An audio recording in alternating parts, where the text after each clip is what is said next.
तो जब हम अब ब्रिक्स के अंदर अब सारी सोच पैदा होगी कि अब हम अमेरिकन डॉलर की डोमिनेशन ख़त्म करेंगे।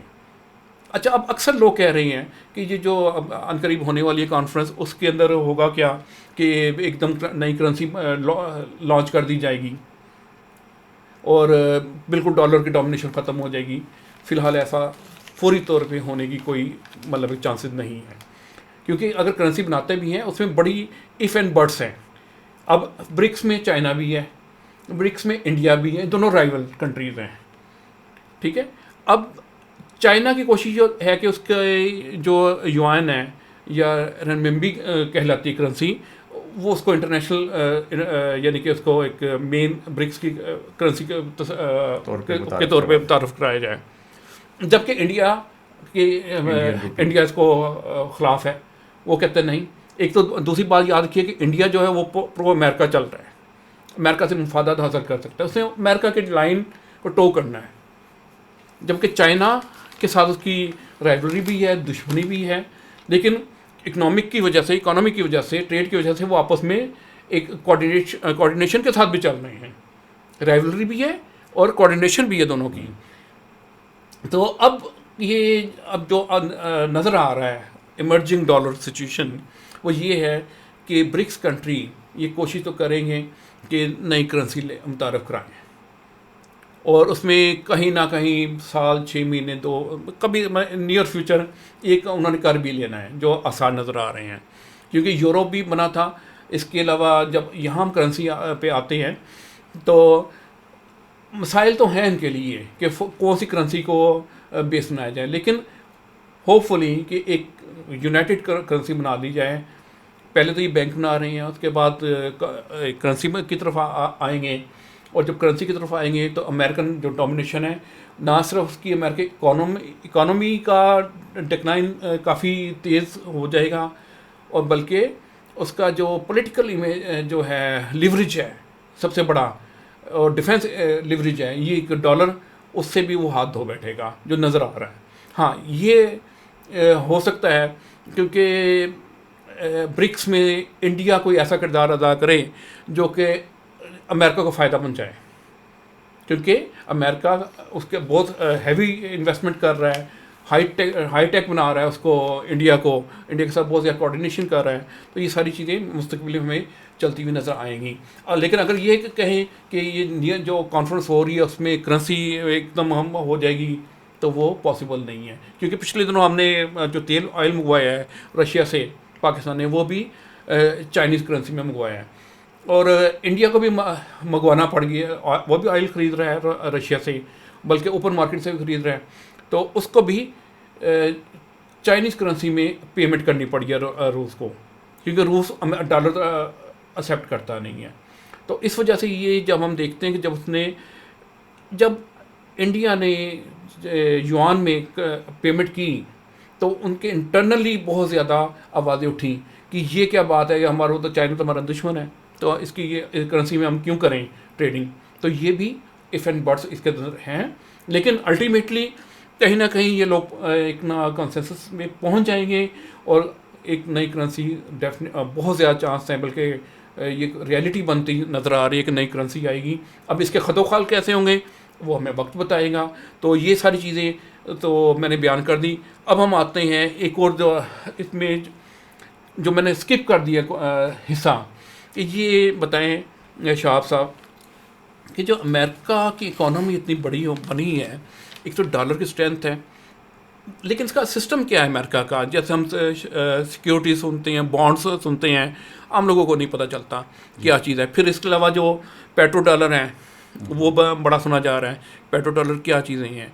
तो ये, और दूसरा बताएं कि अमेरिका का जो इकोनॉमिक जाइंट बन गया है, जिन बना हुआ था, तो ये इसके पीछे उनकी इकोनॉमी की क्या चीज़ें थी, कि इकोनॉमी का सिस्टम क्या था, जिसकी वजह से उन्होंने पूरी दुनिया से पैसा जमा किया, अपने मुल्क को डेवलप किया और उन्हीं की चीज़ों को दिया, उन्होंने फ़ायदे उठाए, इकनॉमिकली भी, स्ट्रेटजिक भी, उसके अलावा उन्होंने पॉलिटिकली भी माइलेज हासिल किया। तो इनकी इकोनॉमी के ऊपर ज़रा रोशनी डालिए कि ये डॉलर का क्या सिस्टम था, इसके अलावा इसके अंदर जो क्या क्या ये चीज़ें फ्लोट, कौन कौन बॉन्ड्स फ्लोट करते हैं जिससे उनकी इकोनॉमी बेहतर हो रही है। और रिसेंटली एक तो सुना जा रहा है, हिस्ट्री में फर्स्ट टाइम सुना मतलब आवाज़ें उठ रही हैं कि हो अमेरिकन कांग्रेस में से ही कि ये ना हुआ हमारी तो फिर अमेरिका डिफ़ॉल्ट हो जाएगा। पहले से आज से पहले 2 साल पहले ये चीज़ सोची भी नहीं जा सकती थी कि डिफ़ॉल्ट का नाम कांग्रेस में इको करेगा। तो काइंडली ये हमें बताइए कि ये क्या क्या चीज़ें हैं। जी शुक्रिया जी इम्तियाज़ साहब। अच्छा, ये जो स्पेसिफिकली इम्तियाज़ साहब ने पॉइंट आउट किया है, उससे आने से पहले मैं अमेरिकन इकोनॉमी के बेसिक जो करैक्टरिस्टिक्स हैं वो आपसे शेयर करना पहले पसंद करूँगा। अगर हम अमेरिकन इकोनॉमी पे गौर करें तो it consist of 23 trillion dollar GDP.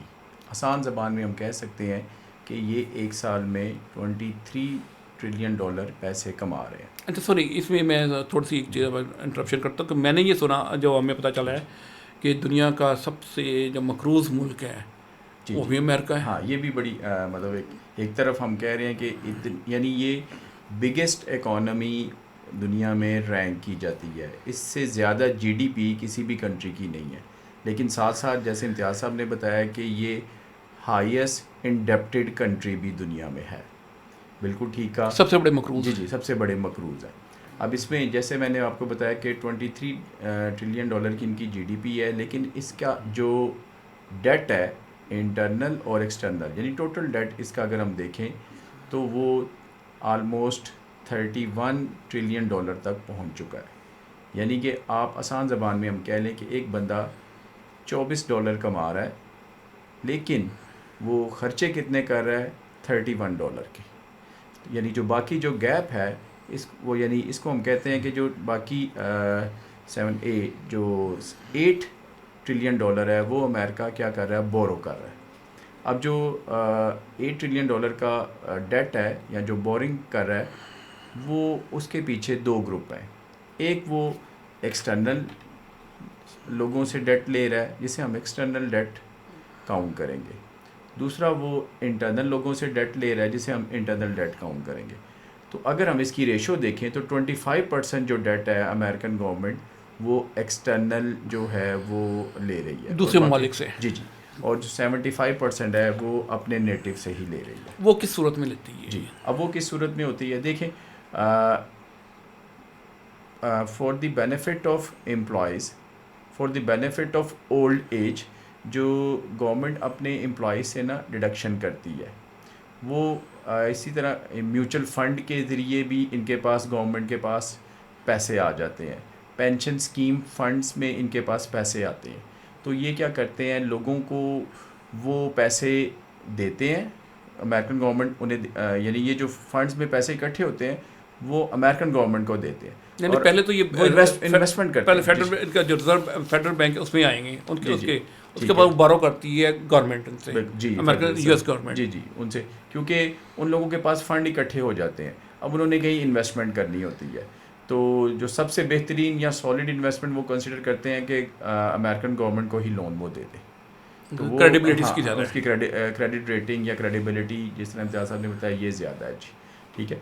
और ये जो बॉन्ड या डेट के लिए इंस्ट्रूमेंट इशू करती है, इसे ट्रेजरी बॉन्ड्स कहते हैं। ट्रेजरी बॉन्ड्स क्या एक टर्म है कि अगर गवर्नमेंट ने शॉर्ट टर्म बोरिंग करनी है तो वो बॉन्ड्स इशू करके लोगों से या मुख्तलिफ़ कंपनी से या अदर नेशन से जो फंड्स है वो कलेक्ट कर लेती है। और ये रेटिंग वाइज सबसे सेफ़ इन्वेस्टमेंट कंसिडर की जाती है यूएसए के जो ट्रेजरी बॉन्ड्स हैं। और स्पेशली जो जिस तरह इम्तियाज़ साहब ने बताया कि पेट्रो डॉलर एग्रीमेंट किया गया 1973 में सऊदी गवर्नमेंट और अमेरिकन गवर्नमेंट के दरमियान, तो उस दौरान यही एग्रीमेंट हुआ था कि सऊदी गवर्नमेंट को जो पैसा डॉलर की शक्ल में मिलेगा वो उन्होंने अपनी सेव में तो नहीं रखना। अब वो क्या किया उन्होंने, वही पैसा उन्होंने अमेरिका में इन्वेस्ट किया। कहाँ इन्वेस्ट किया? ट्रेजरी बॉन्ड्स में। एक तो उनकी इन्वेस्टमेंट उधर जो थे डॉलर वो सेव हो गए और फिर उसके ऊपर उन्हें रिटर्न भी मिलना अच्छा शुरू सर, हो गया। मैं बॉन्ड हमारा ये समझा जाता है, जहाँ पाकिस्तान में जो कॉन्सेप्ट है कि ये बॉन्ड लेंगे 50 के, 100 के, 200 के, उसमें से इनाम निकलता है, तो ये नहीं वो सर, वाली ये बॉन्ड है नहीं नहीं नहीं नहीं, हाँ ये जी, सर ये हाँ देखें, जी। ये जो ट्रेजरी बॉन्ड्स हैं इसके ऊपर पहले से डिक्लेयर किया जाता है कि आपको इस परसेंटेज से रिटर्न मिलेगा। जैसे पाकिस्तान स्कूक बॉन्ड वगैरह जी जी करता है, हाँ, ठीक है। ये गवर्नमेंट ऑफ पाकिस्तान भी इशू करती है ट्रेजरी बॉन्ड्स, और उसमें जो इन्वेस्टमेंट करते हैं इंश्योरेंस कंपनीज करती हैं, कमर्शियल बैंक्स करते हैं। ये जो इदारे हैं, आम बंदा उसको इजाज़त नहीं होती, लेकिन कमर्शियल बैंक या और इंश्योरेंस कंपनीज जो है वो इन्वेस्टमेंट इसमें करती हैं जी। अच्छा, अब जैसा कि अभी इम्तियाज़ साहब ने भी पॉइंट आउट किया, डी डॉलराइजेशन की बात हो रही है। फर्स्ट टाइम इन हिस्ट्री हम बात कर रहे हैं कि जी अमेरिकन गवर्नमेंट डिफ़ॉल्ट करने जा रही है। कोई भी गवर्नमेंट या कोई भी इंडिविजुअल कब डिफ़ॉल्ट करता है? When he become unable to pay his debt. अच्छा, अब वो क्यों? क्योंकि डेट इतना ज़्यादा हो गया है कि आपके पास जो है उस डेट को पे करने के लिए फ़ंड्स मौजूद नहीं है। अब गवर्नमेंट के पास जो फंड्स के रिसोर्सेज हैं वो कहाँ हैं? या तो गवर्नमेंट टैक्सेस लगा के पैसे इकट्ठे करती है, या फिर गवर्नमेंट नोट प्रिंट करके पैसे इकट्ठे करती है। नोट प्रिंट करना एक अच्छा टूल कंसिडर नहीं किया जाता because it leads towards inflation, इसलिए गवर्नमेंट अच्छा, कोशिश एक करती सॉरी है। मैं जी, जी, एक इन्फ्लेशन होती है, एक डिफ्लेशन होती है, एक स्टैग्फ्लेशन होती है, इसमें जी, क्या, क्योंकि जी, अमेरिका में मैं सुना है ख़ास पर वर्ल्ड वार के बाद स्टैग्फ्लेशन का एक दौर आया था। जी, देखें, inflation is not a totally bad thing, क्योंकि जब भी दुनिया की इकोनॉमी एक्सपेंशन की तरफ जाती हैं, जिसे हम कहते हैं कि जीडीपी ग्रो कर रही है, थोड़ी बहुत इन्फ्लेशन होती है जिसको हम क्रीपिंग इन्फ्लेशन कहते हैं। जो डेंजरस है वो गैलपिंग या रनिंग इन्फ्लेशन है, ठीक है। तो मतलब कि इकोनॉमिक डेवलपमेंट के साथ साथ अगर थोड़ी बहुत क्रीपिंग इन्फ्लेशन हो रही है तो it is not bad side by side thing. जी जी चलती जाती हैं, जी एकोमोडेट हो जाती हैं जी। चीज़ें, अब एब्जॉर्ब इकोनॉमी में एब्जॉर्ब हो जाती हैं चीज़ें। जी सर। ठीक अच्छा, है। दूसरा इम्तियाज़ साहब ने कहा कि जी स्टैगफ्लेशन क्या है? ये एक ऐसी इकोनॉमिक ईवल है कि इन्फ्लेशन हो रही है लेकिन उसके साथ साथ अनएम्प्लॉयमेंट भी राइज कर रही है। हालांकि हमने अभी बात की कि जब इन्फ्लेशन होती है तो इकोनॉमिक डेवलपमेंट होती है, इकोनॉमिक एक्टिविटीज़ तेज़ होती हैं, गुड्स एंड सर्विसेज ज़्यादा प्रोड्यूस होती हैं, एम्प्लॉयमेंट ज़्यादा होती है। लेकिन स्टैगफ्लेशन एक ऐसी सिचुएशन है जिसमें इन्फ्लेशन भी हो रही है लेकिन उसके साथ साथ अनएम्प्लॉयमेंट भी हो रही है, जैसा कि पाकिस्तान में है। अच्छा, तीसरी इन्होंने टर्म डिस्कस मुझसे पूछा कि जी डिफ्लेशन क्या है? डिफ्लेशन सिंपली मीन डिक्रीज़ इन प्राइसेस। कंज्यूमर के पॉइंट ऑफ व्यू से तो बड़ी अच्छी चीज़ समझेगी जी प्राइसेस का कम होना, लेकिन अब जब हम बिजनेसमैन के पॉइंट ऑफ व्यू से सोचेंगे, क्योंकि जब प्राइसेस गिरेंगी तो उसका प्रॉफिट मार्जिन कम हो जाएगा, उसका जब प्रॉफिट मार्जिन कम हो जाएगा वो अपनी फैक्ट्री क्लोज डाउन कर देगा और अनएम्प्लॉयमेंट बढ़ेगी। तो इसलिए रिसेशन में डिफ्लेशन होती है, ये भी अच्छी चीज़ नहीं समझी जाती। अच्छा जी, मैं अब बाकी वापस अपने टॉपिक की तरफ आता हूँ। जैसे मैंने आपको बताया कि अमेरिका की जो इकॉनमी का साइज़ है वो जीडीपी में अगर मेजर करें तो वो 23 ट्रिलियन डॉलर है, लेकिन इसकी जो डेट है अब तक कोई 30 से 31 ट्रिलियन, 31.5 ट्रिलियन डॉलर तक पहुँच चुके हैं। और बाकी जो इसका मतलब गैप अच्छा, है वो क्या कर रहे हैं, डेट लेते हैं। ठीक, लेकिन ये बताएं कि इतनी बड़ी इकोनॉमी है, जी जी हमें समझ नहीं आती कि इतनी बड़ी इकोनॉमी होने के बावजूद वो डेप्ट लेने में मजबूर हो जाते हैं। जी सर, इसमें इम्तियाज़ साहब ऐसे है, एक सिंपल सी अगर हम इसको इक्वेशन फॉर्म में मैं डिस्क्राइब करूं, saving is equal to income minus expenses. Income minus expenses, ठीक है। अब हो ये रहा है कि इनकी इनकम कम है लेकिन एक्सपेंसेस ज़्यादा है। अब एक्सपेंसेस क्यों ज़्यादा है? ये बेसिकली कंज्यूमर बेस्ड सोसाइटी है जहाँ के लोगों का स्टैंडर्ड ऑफ लिविंग बहुत हाई है।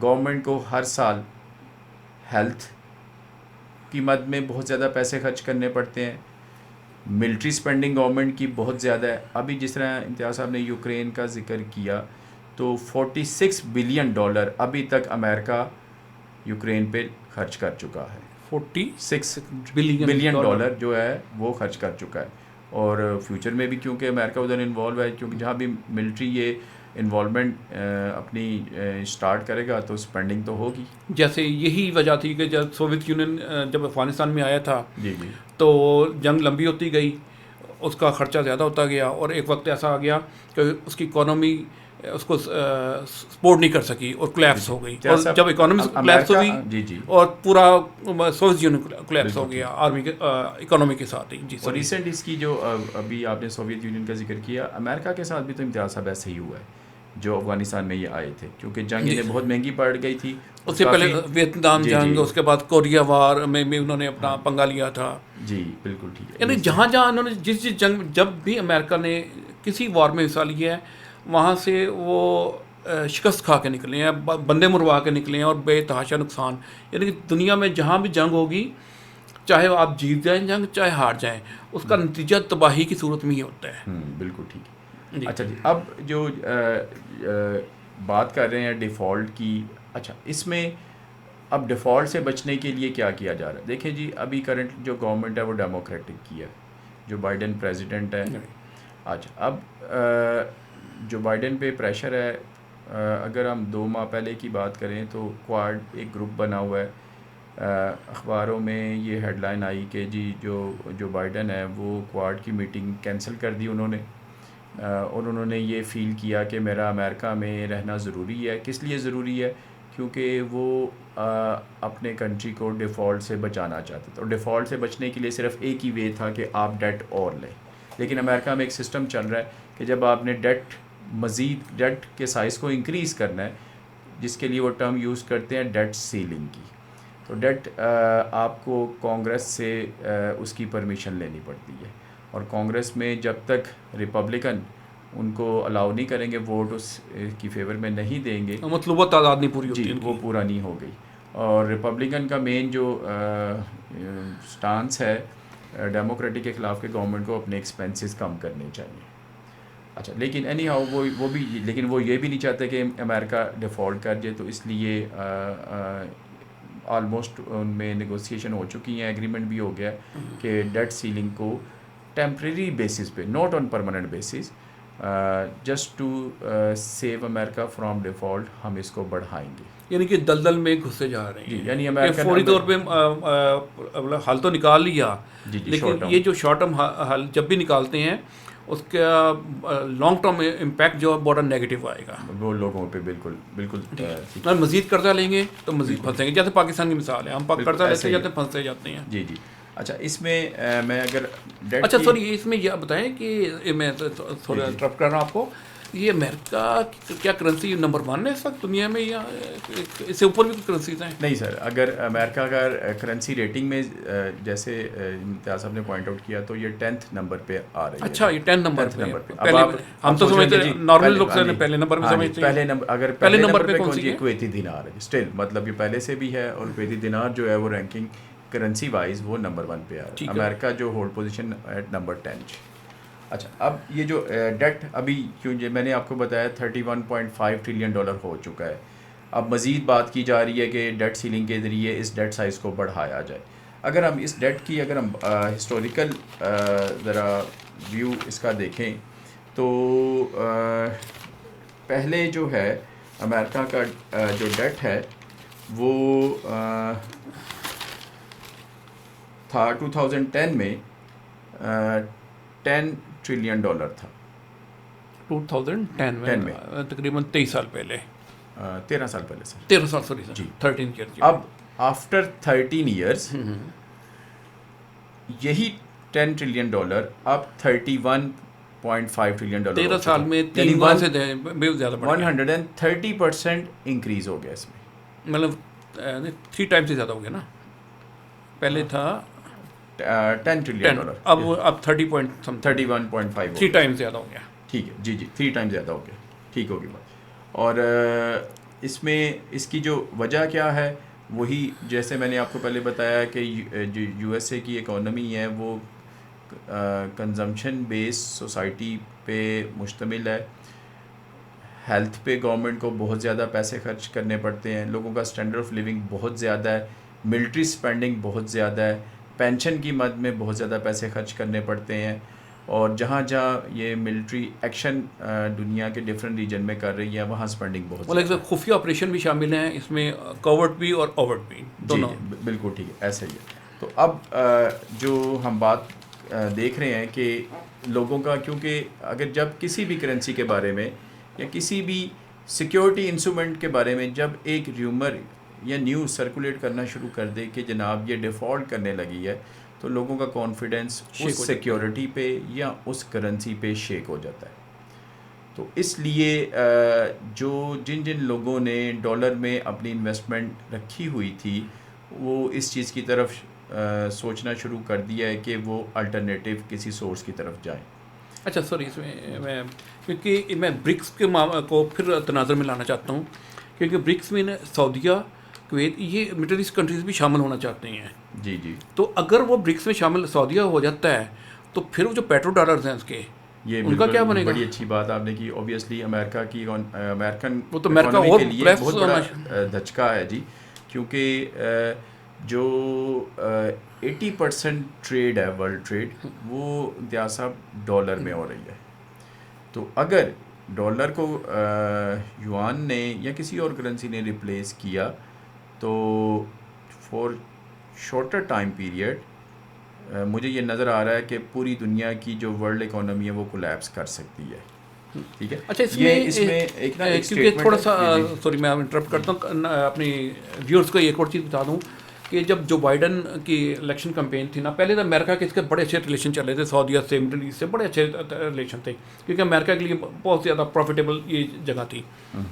लेकिन जो बाइडन ने अपनी जो कैंपेन चला रहा था, प्रेसिडेंट जो बाइडन, तो उसने कहा था ये जो ख़ास तौर पे सऊदीया के किंग्स वगैरह का नाम कह के कि ये अछूत हैं, तो हम इनको इसी तरह का बिहेव करेंगे, इसी तरह उनसे निपटेंगे। उससे इनके सऊदीया के और अमेरिका के ताल्लुकात ख़राब होने शुरू हो गए थे और वो दिन ब दिन डिट्योरेट होते जा रहे हैं।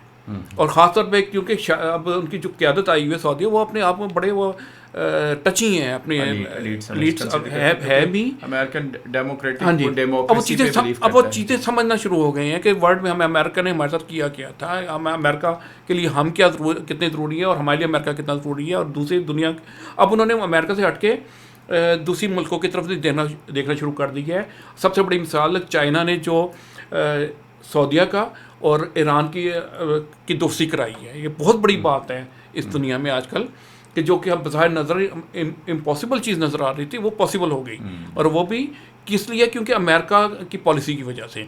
अब अमेरिका की पॉलिसी जब ऐसी चल रही है, और अभी तक जो बाइडन जो है वो रिग्रेट नहीं कर रहा है इस चीज़ पे कि हमने नाराज़ किया है, मैंने गलत लफ्ज़ बोले हैं, तो वो अपना स्टांस चेंज करने को तैयार नहीं है। जो इसी वजह से सऊदीया वाले उनसे, सऊदीया का मतलब ये है UAE भी उसके साथ जाएगा, कुवैत भी जाएगा, और दूसरी रियासतें हैं कतर वगैरह, वो भी मिडल ईस्ट पूरा मूव करेगा। और अब क्योंकि ब्रिक्स में भी ये जाने की ख्वाहिशमंद है, उन्हें अप्लाई भी किया हुआ है सऊदीया वगैरह ने। तो जब अगर ब्रिक्स में चले गए तो वो पेट्रो डॉलर जो हैं वो तो उनको लिक्विडेट करके इधर दूसरी करेंसी में लाना चाहेंगे। तो क्या जब अगर वो ऐसा इकदाम करते हैं, क्या अमेरिका की मईशत कोलैप्स नहीं हो जाएगी एकदम? बिल्कुल हो जाएगी। ये देखें जैसे मैंने आपको बताया कि 25% जो एक्सटर्नल डेट है ना, वो अमेरिका ने एक्सटर्नली लिया हुआ है। राइट। अब उसमें जो मेजर कंट्रीब्यूटर है, जो मेजर क्रेडिटर है, वो जापान है नंबर 1 पे, फिर चाइना आता है, फिर ब्राज़ील, UK वगैरह आता है। अच्छा, अब चाइना कुछ अर्से पहले चाइना सबसे बड़ा लोन अमेरिका ने चाइना से लिया, उन्होंने था। अब जापान की परसेंटेज ज़्यादा हो गई है और चाइना सेकंड नंबर पे आ गया, पहले चाइना नंबर 1 पे था जी। अब क्योंकि चाइना और अमेरिका में एक इकोनॉमिक वॉर तो काफ़ी देर से चल रही है, हम देख रहे हैं, और चाइना जो है वो रशिया की जगह लेने जा रहा है, सोवियत यूनियन की जगह लेने जा रहा है बाइपोलर वर्ल्ड द्वारा। अब लेकिन चाइना ने ये ऐसी बात नहीं है कि चाइना अमेरिका के साथ ट्रेड नहीं करता, ट्रेड भी करता है, अमेरिका भी चाइना के साथ ट्रेड करता है। और जो अहम पॉइंट ये है कि चाइना ने भी जो यूएस गवर्नमेंट ने ट्रेजरी बॉन्ड्स इशू किए हुए हैं उसमें मेजर इन्वेस्टमेंट भी की हुई है। अब अच्छा, उस पर सॉरी, ये जो बॉन्ड्स होती है इस पर क्या इंटरेस्ट मिलता है या क्या जी फ़ायदा सर, क्यों खरीदते हैं लोग? ट्रेजरी बॉन्ड्स में सेफेस्ट इन्वेस्टमेंट है और इसके ऊपर फिक्स रेट ऑफ इंटरेस्ट पहले से डिक्लेयर किया होता है। और जब यूएसए गवर्नमेंट ने इशू किए हों, क्योंकि डॉलर जो है उनकी एक बड़ा स्ट्रॉन्ग टूल है, और जो जब वो गवर्नमेंट इशू करेगी तो पूरी दुनिया में ना सिर्फ कंट्रीज़ बल्कि फाइनेंशियल इंस्टीट्यूशन के लिए भी बड़ा लुक्रेटिव इंस्ट्रूमेंट है कि जहां वो इन्वेस्टमेंट करें। अच्छा, जब पेट्रो डॉलर जब वो रखवाते हैं ज़ाहिर उस पर भी उनको इंटरेस्ट मिलता होगा, मार्कअप मिलता है जी, उन्हें सिक्योरिटी यानी जैसे बैंक डिपॉजिट में हम रखते हैं। बिल्कुल ही आपको बैंक सिक्योरिटी यानी वो पीस ऑफ पेपर वापस कर देता है, और उसके साथ साथ आपको एक गारंटेड रिटर्न भी बता देता है कि आपको एक स्पेसिफिक इंटरवल पे ये पैसे रिटर्न की शक्ल में मिलते रहेंगे। अच्छा, पेट्रो डॉलर के बारे में एक और चीज़ मैं बताना चाहता हूँ अपने नाज़रीन को कि पेट्रो डॉलर जो है वो ये बेसिकली कि जब ये ऑयल बेचते हैं तो जितनी ज़रूरियात अपने मुल्क के लिए हैं उनको पैसों की, वो रख के बाकी एक्सेस जो अमाउंट हो जाती हैं वो फिर अमेरिकन बैंक या ट्रेजरी बॉन्ड या ये बॉन्ड्स वगैरह में इन्वेस्ट कर देते हैं। और यानी कि अमेरिका ने $1000 का ऑयल लिया, $200 उन्होंने अपनी ज़रूरियात के लिए रखे, और वही दोबारा $800 अमेरिकन बैंक्स में या अमेरिकन इकोनॉमी में जाके चले गए। यानी कि हर हाल में अमेरिका ही फ़ायदा उठा रहा है इस चीज़ से।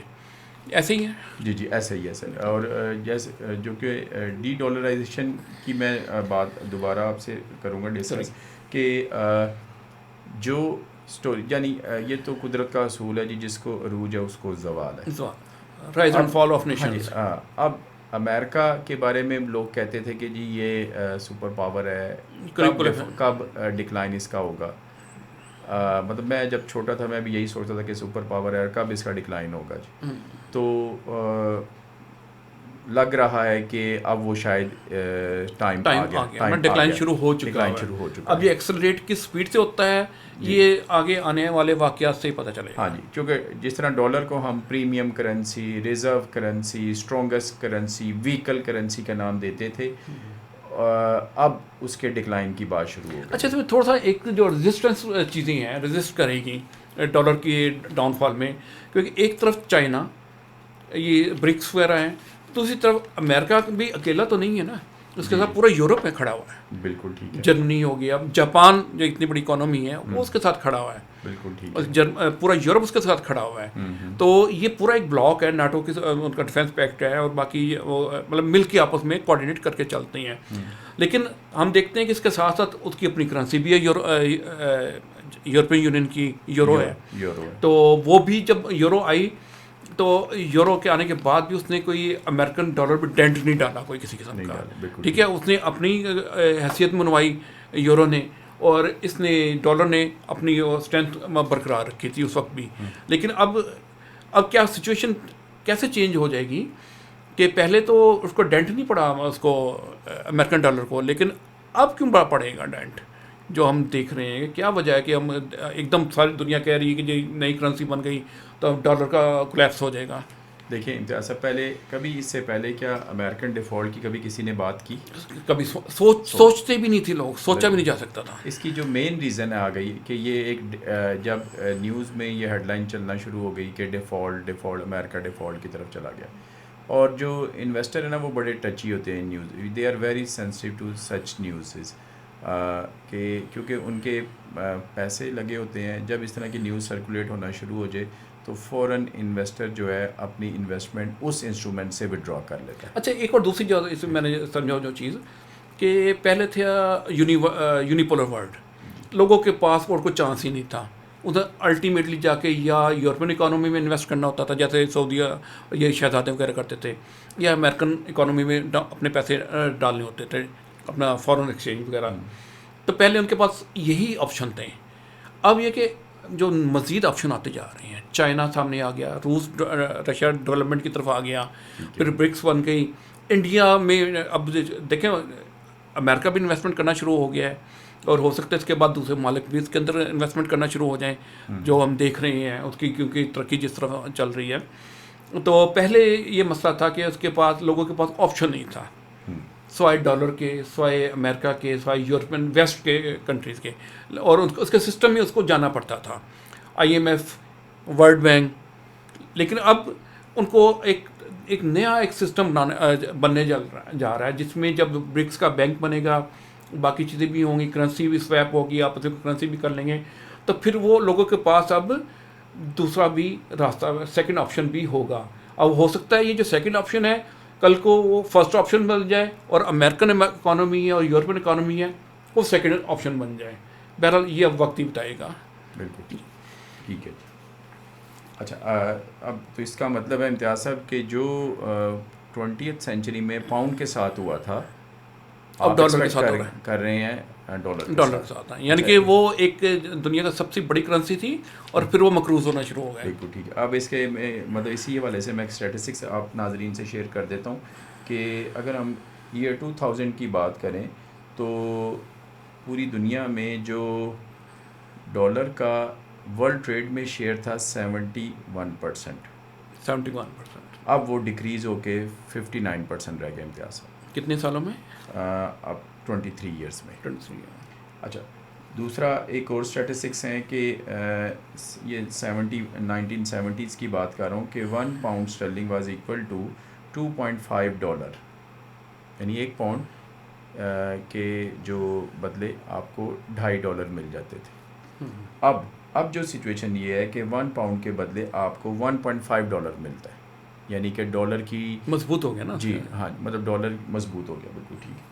स्टर्लिंग के बाद। जी स्टर्लिंग के बाद ठीक है।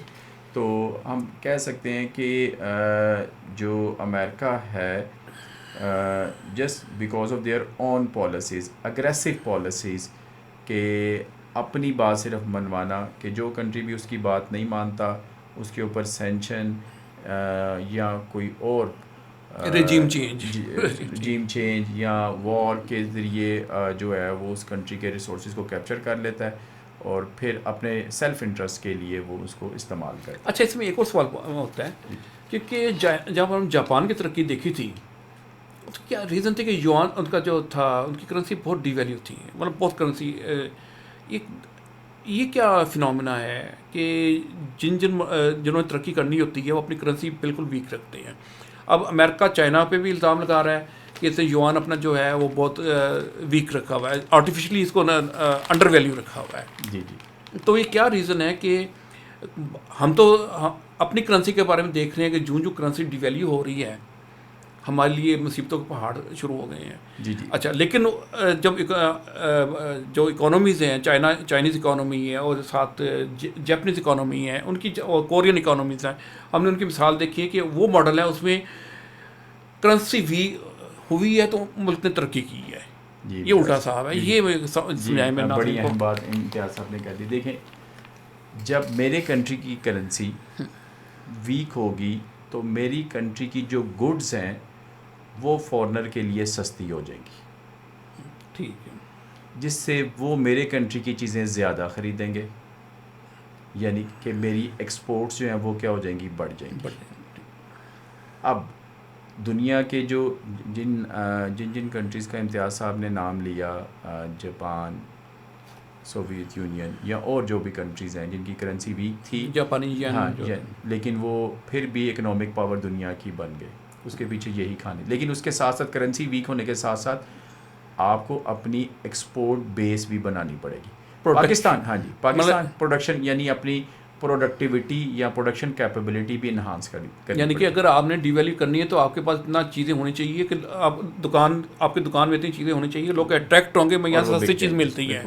जी। जब हम चीज़ ही नहीं बना रहे होंगे। लेकिन पाकिस्तान के साथ ये उलट हो गया कि हमने करेंसी भी डिवैल्यू कर दी, लेकिन हमने अपनी जो प्रोडक्टिविटी थी या गुड्स की जो बेस थी वो नहीं बढ़ाई, इसलिए वो जो डिज़ायर रिज़ल्ट थे करेंसी की वैल्यू डी वैल्यू करने से हासिल होने चाहिए, वो हम अचीव नहीं कर सके। अच्छा, बहुत अच्छी और मुफीद हमारी डिस्कशन रही और मैं उम्मीद करता हूँ कि नाज़रीन इसके बारे में हमें कमेंट्स देंगे, और मज़ीद अगर आपको कोई चीज़ों की समझ नहीं आ रही या आप चाहते हैं कि इसको डिफ़ाइन किया जाए या एलेबरेट किया जाए तो आप कमेंट्स में हमें बताएं ताकि हम आगे जो नेक्स्ट एपिसोड इसका बनाएंगे उसमें आपकी मज़ीद जो है ज़रूरियात हम पूरी करते रहें। तो बहुत बहुत शुक्रिया शाहाब साहब, आपने हमारे नाजरीन को वक्त दिया और बहुत अच्छी आपने इन्फॉर्मेशन दी। और क्योंकि टेक्निकल इतनी, और आपने जितने टेक्निकल चीज़ों को इतनी आसानी से समझाया है कि मेरे जैसा भी नॉन टेक्निकल बंदा समझ रहा है। तो उम्मीद करता हूँ ये मेरी जो हमारी वीडियो है लोगों को पसंद आएगी। इसको आप और मज़ीद इसके आगे हम मज़ीद जो है इसके एपिसोड बनाएंगे मुख्तलिफ़ चीज़ों पे, और ख़ासतौर करंट अफेयर की जो चीज़ें हैं। तो फ़िलहाल के लिए हमें इजाज़त दें। अल्लाह हाफिज़।